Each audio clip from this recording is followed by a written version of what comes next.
Broadcasting live from the Albay PIO News Center, providing you the most exclusive news update from all over the province. This is News at 12.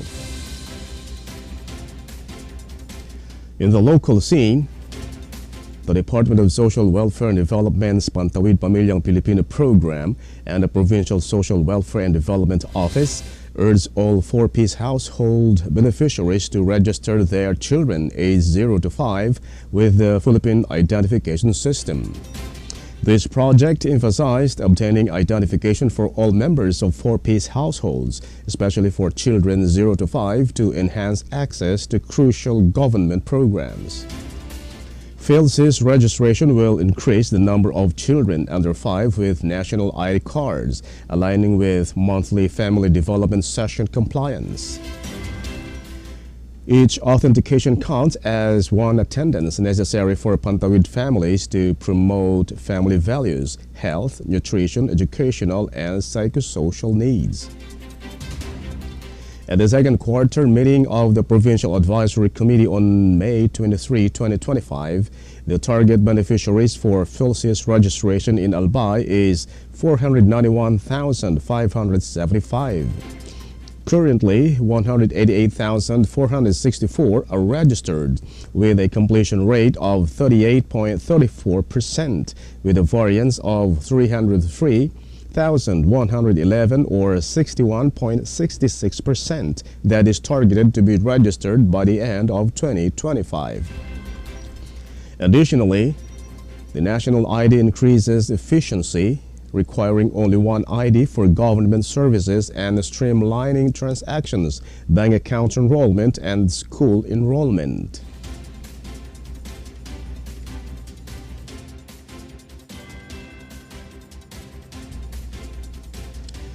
In other story,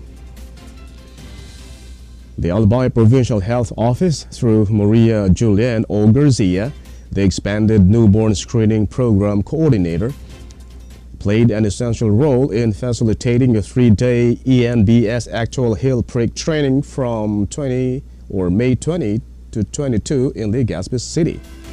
Garcia was one of the key resource speakers and facilitators during this training, which was organized by the Department of Health Center for Health Development, BICOL. The training highlighted the crucial role of newborn screening, an essential procedure performed within the first 24 hours after birth. This screening identifies inborn errors of metabolism and genetic disorders that, if left untreated, may result in irreversible growth and developmental challenges. The actual heel prick practicum took place at both the Bicol Regional Hospital and Medical Center in Daraga and the Josefina Belmonte Duran Albay Provincial Hospital in Legazpi City.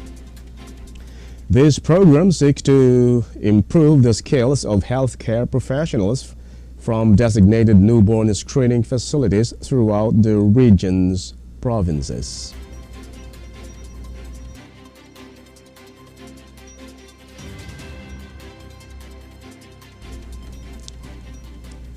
In the national scene, the Department of Social Welfare and Development has allocated 2.89 million pesos in relief items for families affected by the severe rainfall in Mindanao caused by the Intertropical Convergence Zone.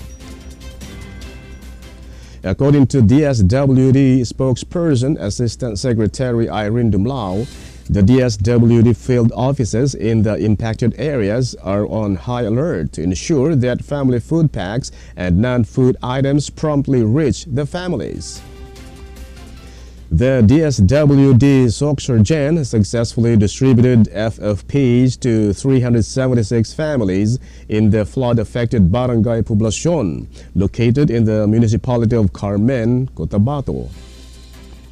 Also, the DSWD Zamboanga Peninsula quickly supplied relief aid to various barangays in Cumalarang, Zamboanga del Sur, where heavy rains triggered flash floods and landslides. Furthermore, The DSWD in Mindanao have 12 million pesos in standby funds, along with 419,645 FFPs, all prepared for disaster response initiatives.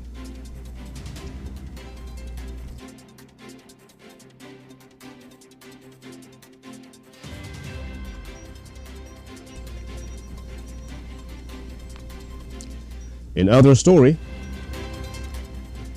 the government of Zamboanga Sibugay has assured residents that effective health surveillance and response systems are established to manage the situation and prevent the spread of monkeypox in the province. Sibugay Governor Dr. Dulce Ann Hoffer stated that the Provincial Health Office is taking all essential measures to curb the transmission of this infectious disease. The Provincial Health Office of Zamboanga Sibugay has confirmed the first positive case of mpox in the area. The patient, a 3-year-old girl from Tungawan town, is currently recovering after receiving appropriate medical treatment at Dr. George T. Hoffer Medical Center.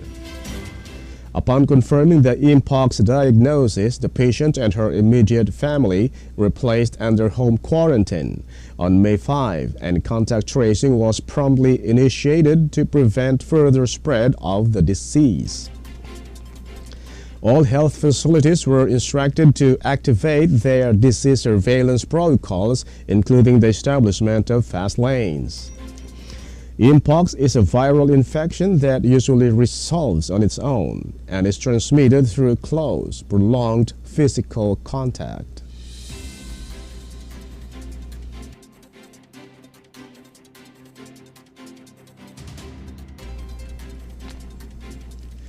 In other news,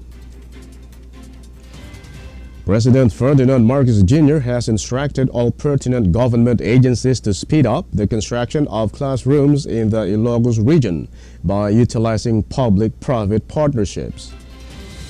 During a meeting with the Regional Development Council in Dagupan City, Marcos praised the Department of Education's initiatives to improve literacy rates in the area, which have traditionally surpassed the national average.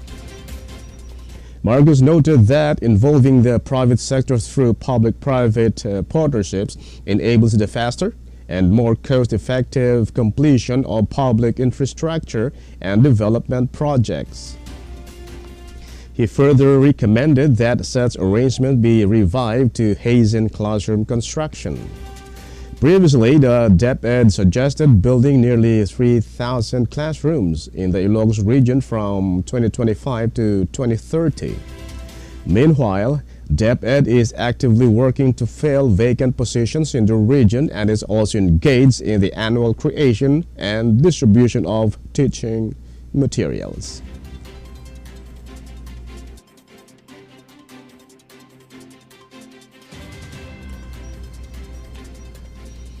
And in the news outside the country,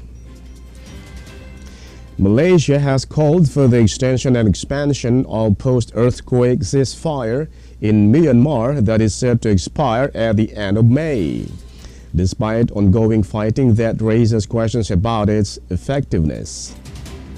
The ruling military junta initially declared a truce in the multifaceted civil war following a massive earthquake in late March that killed nearly 3,800 people and left tens of thousands homeless. The truce has been extended previously, although conflict monitors report that fighting has continued, including regular airstrikes by the junta. At a meeting of regional foreign ministers, Malaysian Foreign Minister Muhammad Hassan proposed extending and expanding ceasefires beyond the currently affected areas. Malaysia currently holds the rotating chairmanship of the 10-country Association of Southeast Asian Nations.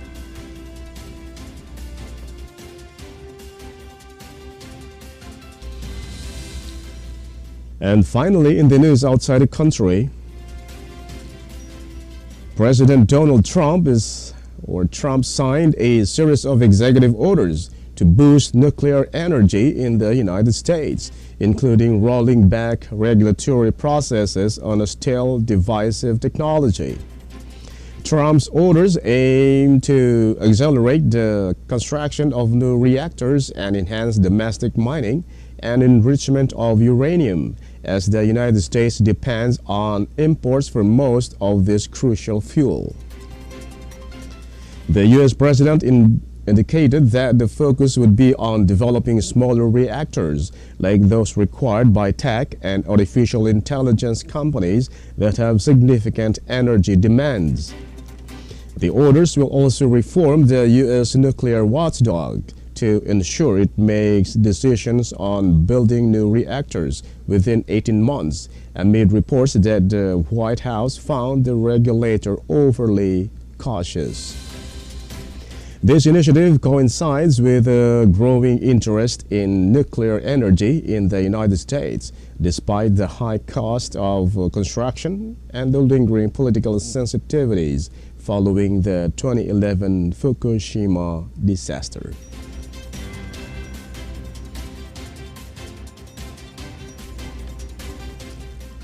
And that's all for the news at 12, May 27, 2025. We'll be back tomorrow for more news updates. And thanks to our news writer, Albay PIO and Erica Dumlao. And on the technical side, Chad Bobis. Of course, our Provincial Information Officer, Mary Luduca Castillo. And under the supervision of our Governor, Baby Glenda Ongbungao. I am Greg Hallare. Thank you for subscribing.